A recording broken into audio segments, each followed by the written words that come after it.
Now, this book, Resurrecting Allegheny City, that we were talking about earlier, you say that you wrote it under a local history grant? Yeah, I would, thankfully, you know, the first one written without any money helps to get the second one written with some money. How's that work? The Buell Foundation looked kindly upon this work because they're very supportive of work on the North Side, for anything North Side. And they saw my previous credentials, hopefully, as a performing artist and the marketing that I've done to get my work out there to the public, and they probably thought it wasn't going to be for naught and just stashed away somewhere.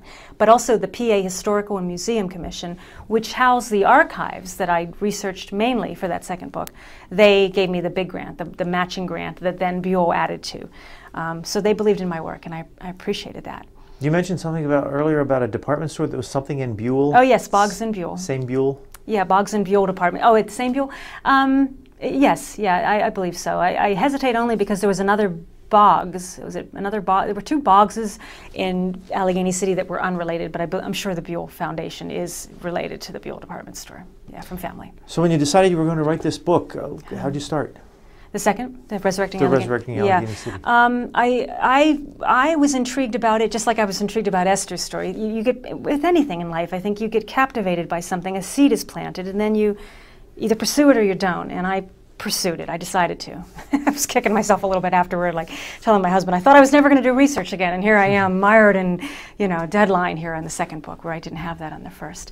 I read a great Post-Gazette article about two librarians that were beckoned from Harrisburg to come to the University of Pittsburgh Library and to look at the material that was called the Archives of Allegheny City that was too vast and too large to be housed in the library itself. It had to be in a parking garage out in a parking deck, a loading dock area.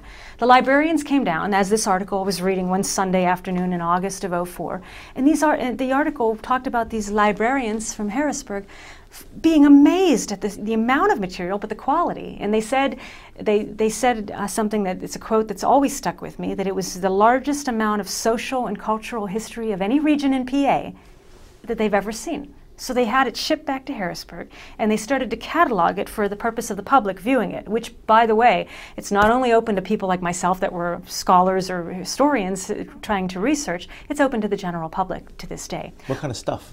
Really great old things that talk about anything from the mundane of plumbing history, but don't think that that's so mundane that it doesn't tell you all about the house structures in a neighborhood or another neighborhood, or about class structure, that John Bashir's house would be done at the same time as the working class, John Bashir, the famous optical lens maker. So everything from the mundane to the very weighty stuff about the consolidation and the fact that things had never been found before about the 1830s, the glimmerings of Pittsburgh wanting to take over Allegheny, I found them there. But what struck me is that these researchers, or rather these catalogers, these archivists from Harrisburg, they were supposed to be cleaning the material and getting it quickly ready, as quick as possible, ready to be cataloged. Instead, they were mired in sitting and wanting to read the material because it was so fascinating. And I was, you know, drinking a cup of coffee and reading my Post-Gazette article about this, and I thought, wow, that would just probably make a fantastic book, you know, the amount of material that's here on this wonderful place of the North Side, to have them, you know, to have the North Side learn about its history. So. Well, your book starts very early. I mean, before people. Yes. With formations of. Did you have to learn about geology and river flow and things like that? A little bit. I did that specifically. I really wanted to look at the land in its earliest time because then I also really wanted to talk about the Native Americans that were on the North Side, not those that were written about that were within the Point area on back. Not that they weren't many of the same, it's just that nothing about the North Side itself had ever really been written about during the French and Indian War period. It's almost a lost history because the natives, I should say the white man didn't go to the North Side because there were so many natives there. So I wanted to paint a picture literarily early on of how the land did come about. I wanted to, as you might remember, I pinpointed Meadowcroft and even Hampton's burial grounds, Indian grounds and relics, and the McKees Rock Indian Mound. I wanted to pinpoint where Allegheny was in relation to those very earliest peoples, and then the early land, and then I wanted to get into the Native American story, and then go from there. How early were the very earliest people? On the North Shore, on what is the North Shore today, or the North Side, about 1720. There was a gentleman named Andrew Long. I mean, the first Native Americans. Native Americans on the Any first humans. Well, Meadowcroft goes back much prior, but I couldn't pinpoint that. I mean, the Keys Rocks Indian Mound is right across the river, and so, excuse me, my story starts with the idea that shortly thereafter, in the 1600s probably, the natives from the New York State area started to come down, but prehistorically, Meadowcroft would be the closest, and then McKees Rocks Indian Mound. Where's Meadowcroft? Meadowcroft is in southwestern PA, not too far from here. It's about an hour, not even an hour, it's about 40 minutes south west of Pittsburgh. And what I did is I showed on an early map, I tried to pinpoint where Meadowcroft was. I did pinpoint where that was in relation to Pittsburgh and the north side, and McKees Rocks, and then Hampton, a little bit north, and showed that the migration came from the north and the south with the peoples. And then the first Europeans, you said, was 1720? The first documentation is 1720.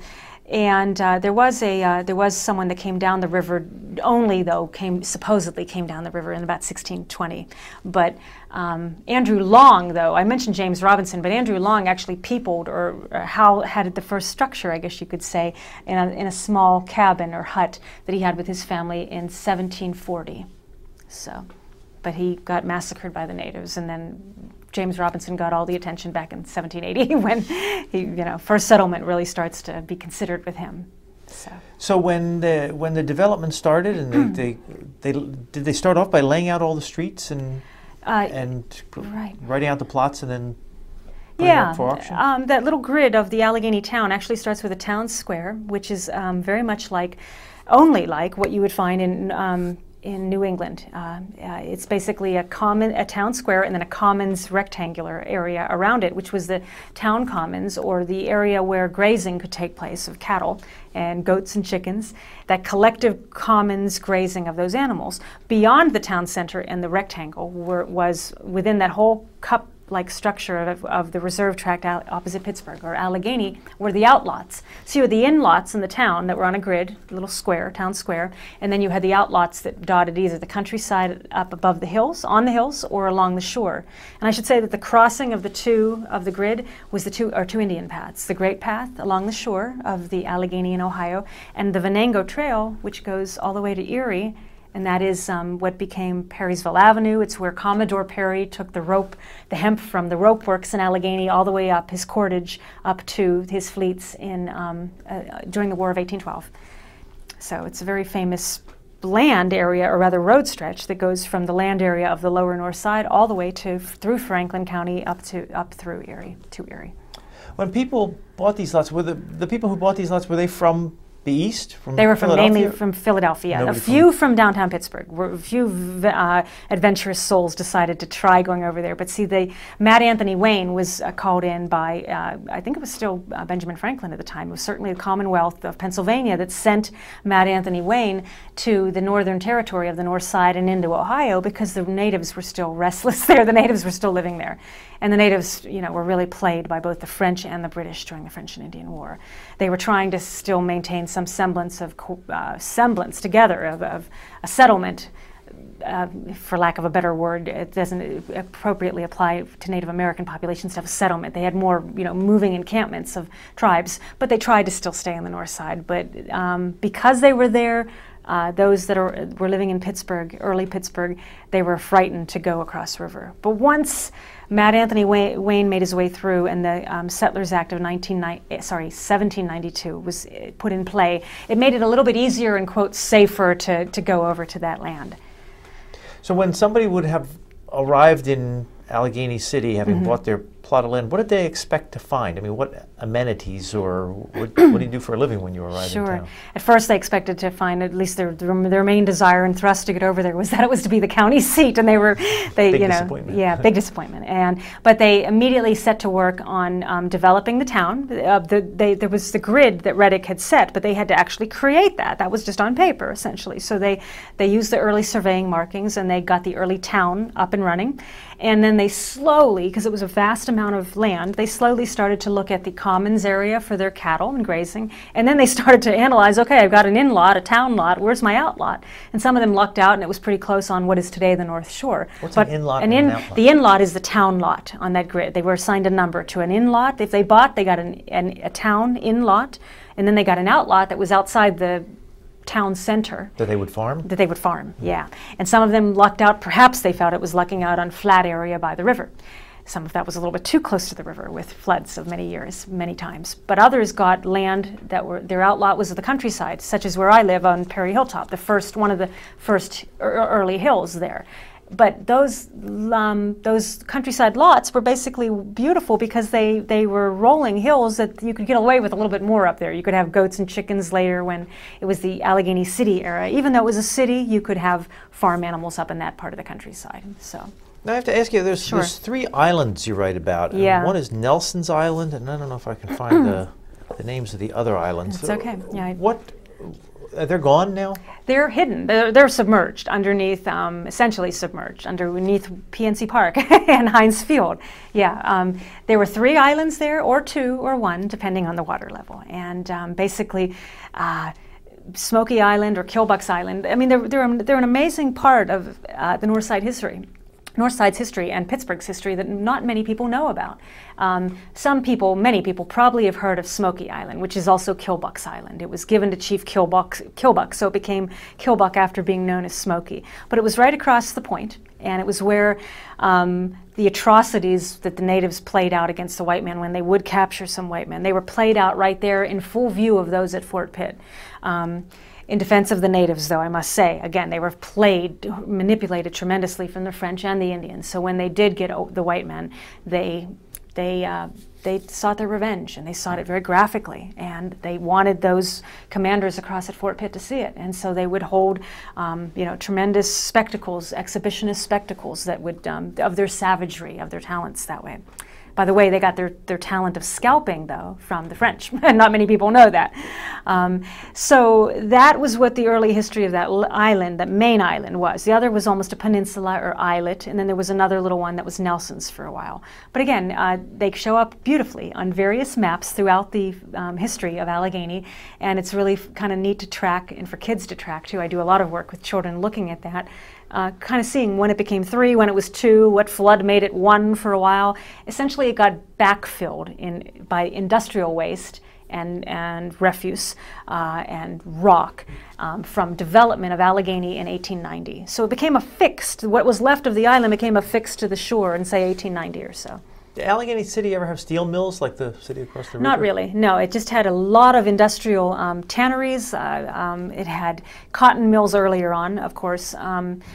There were barges, or not barges, but steamboats that would line the shore, almost affixing themselves to the shore in the early, almost the whole Allegheny City era, 1840 to 1890. Early industry in Manchester of various sorts, starting with glass and many things that just made them very strong in their wealth, but not steel mills. Not even though they did, though, have still the pervading soot that pervaded up the river from the south side of Pittsburgh for all the steel mills that were there. But their industry was tended to be with glass and with, again, the tanneries, the woolen mills, the cotton mills early on.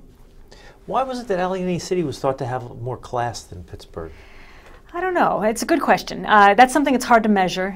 It's hard to measure a perception that others and even those holding it have of themselves or of this other area. But it's certainly, I can only report what I've read many times in all of the accounts, including newspaper accounts of Allegheny citizens and Allegheny City, and it seemed like it just seemed to have a special kind of gentility or civility. Just it had its flavor or its character had a different personality than Pittsburgh that seemed much more aggressive and industrial. And part of that perhaps, well, I do posit in the book that perhaps some of it was akin to Alleghenians perhaps sort of identified a little bit with the land a little bit more than Pittsburgh and that congested point area did with industry and business.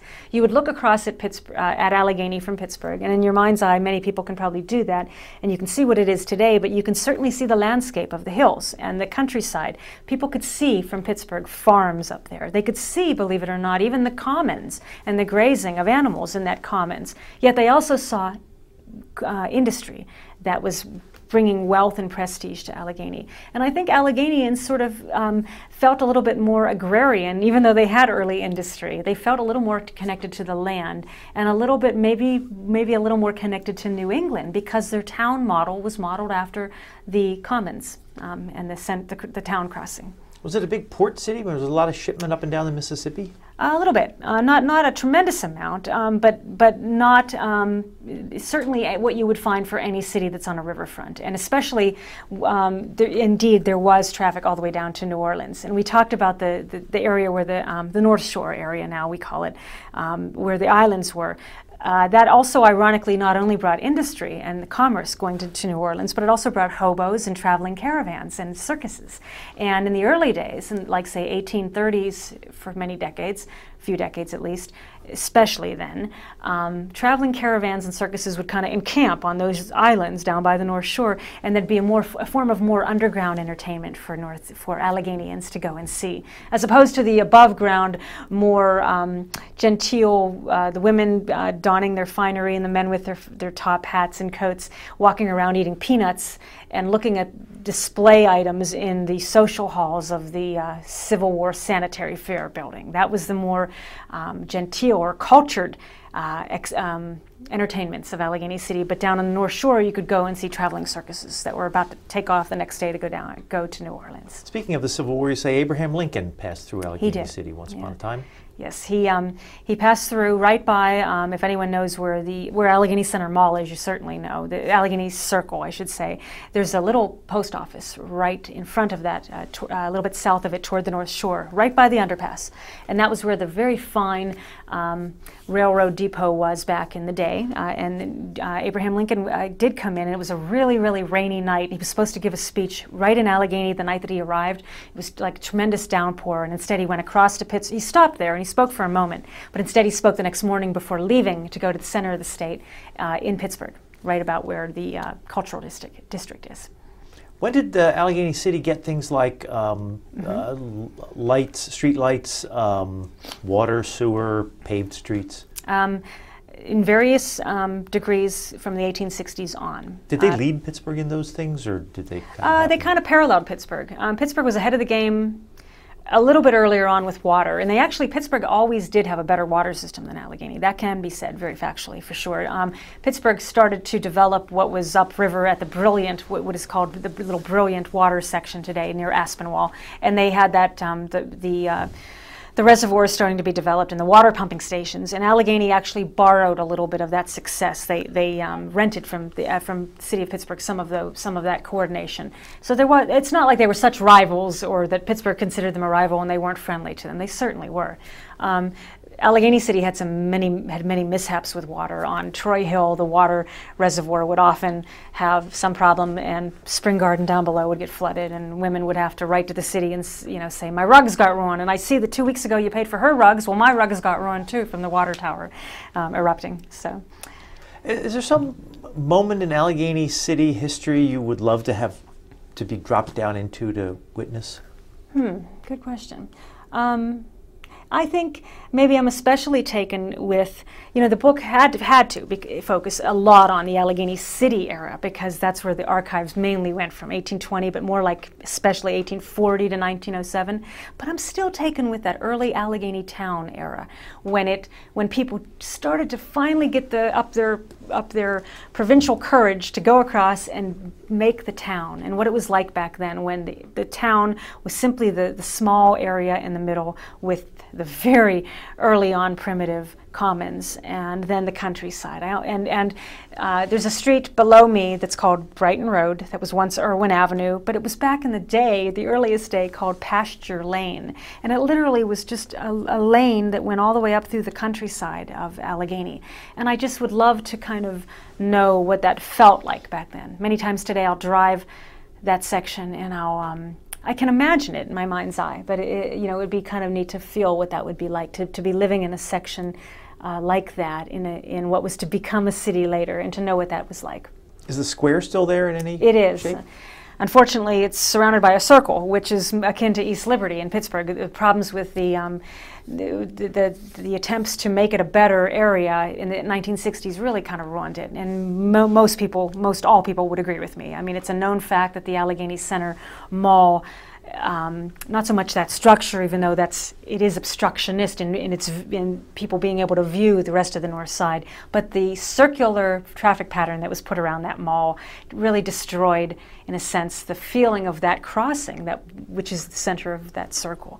And so there's talk now of trying to possibly blast through part of the mall. I don't know if that's going to happen, but to regroup the streets so that you can go clear through instead of hitting a circle, for example. So you can get a feel of what it was like and what it should be like still to this day with the early crossing of the two Indian paths, essentially.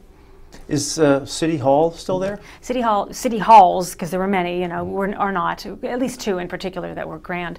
One thing that's majorly lost and people still lament it is the Market House, which was by the Carnegie Library. The front of my book shows the Carnegie Library up until only a couple years ago, sadly. The tower, that structure is still there. The top piece got hit by lightning 2 years ago, and the library itself inside had to close, and they're now making a new library up the street. So that building is now vacant, which is a shame because it needs to be put to use historically in some capacity, civically and culturally and historically. You write about the observatory. Can you tell the story about the observatory? Sure. Why is that significant? Yeah, absolutely. The observatory, it came about in about 1858. In the world, Donati's comet was discovered. And all over the United States, apparently, probably in Europe too, amateur astronomy clubs came into being. People were just fascinated with the fact that there was a comet discovered and that astronomy is not only approachable to those with wealth, but you can make amateur telescopes. So a group of gentlemen up on where I live, near Perry Hilltop, it's called Perry Hilltop today, was originally the Observatory Hill because they got monies together to have a little place of scope to look at this and to have an early telescope built.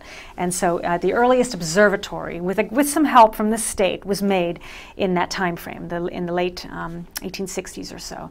Some of the gentlemen that were involved with that would be McClintock, would be William Thaw, Samuel Langley, who went on to the Smithsonian, became known as the father of aviation, and John Brashear, who I mentioned earlier.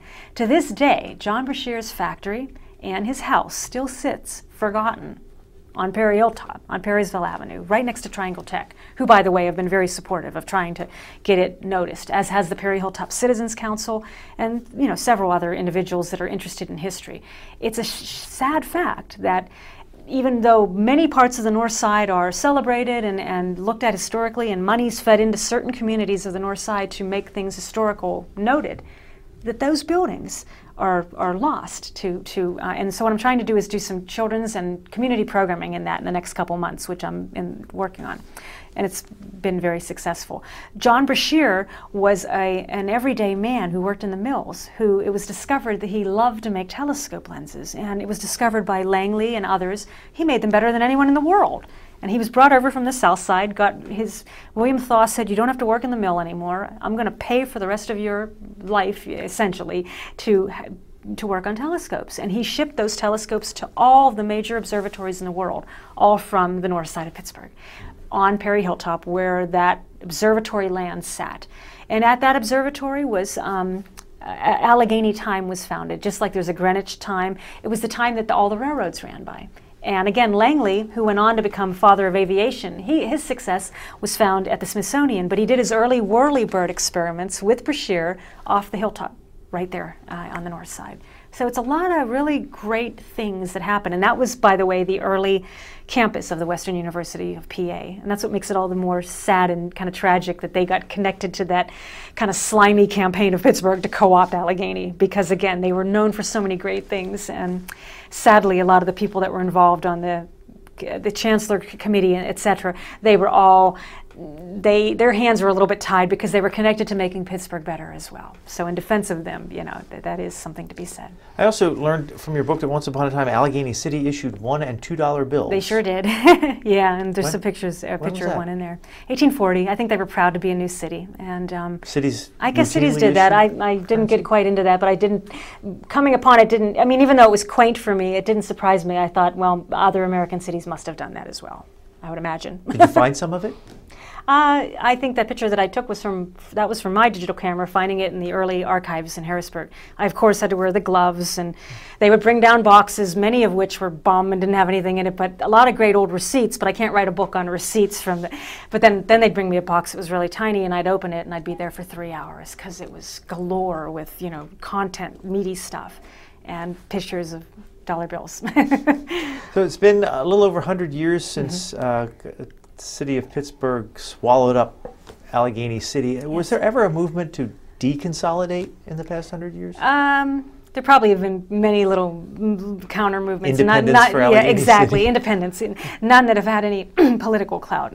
In this current day and age, there have been even people who, believe it or not, I've read that some neighbors of mine down the hill in the Mexican War Street's very proud area of their heritage, for good reason, that they will put their name, and then instead of writing Pittsburgh 15212, they'll put Allegheny City, or because the zip is what identifies it, and they know they'll still get their mail. Yes, people are fiercely proud of it, I think. Do you have another book in the works? Not right now. I could do another one right after this one, connected to this one, if given grant money. But yeah, I can't do it otherwise. I have no affiliation with university or otherwise. I would love to identify what happened right after the consolidation. In other words, those municipal workers that had to suddenly do something else with their life. I would really like to look into the newspapers of that time frame too. We've been talking with Lisa Miles. She's the author of 2 books, the biography of Esther Phillips, and also her newest book, Resurrecting Allegheny City. Lisa Miles, thank you very much. Thank you so much. Appreciate it.